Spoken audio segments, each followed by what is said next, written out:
Hello বন্ধুরা, তোমরা সবাই কেমন আছো? এই যে আমি একটা বেগুন সিদ্ধ করেছি, একটা টমেটো সিদ্ধ করেছি। কে কে আমার মতো সিদ্ধ করে বেগুন আর টমেটো মাখা খেতে ভালোবাসো, কমেন্টে আমাকে অবশ্যই জানাবে। এই যে খোসাটা ছাড়িয়ে নিচ্ছি।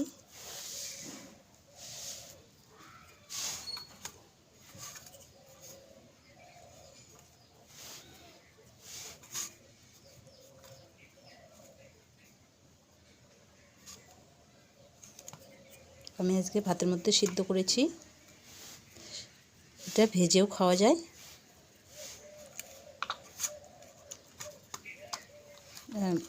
পোকা দেখার জন্য আমি মাঝখান থেকে বেগুনটা এভাবে কেটে দিয়েছিলাম। যে সব কিছু ভালো করে মেখে নেব। গরম খুব,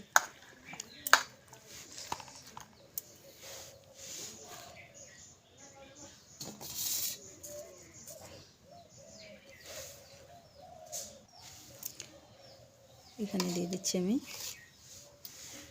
পরিমাণ মতো লবণ, হলুদ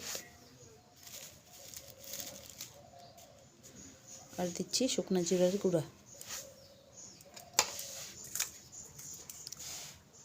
শুকনো লঙ্কা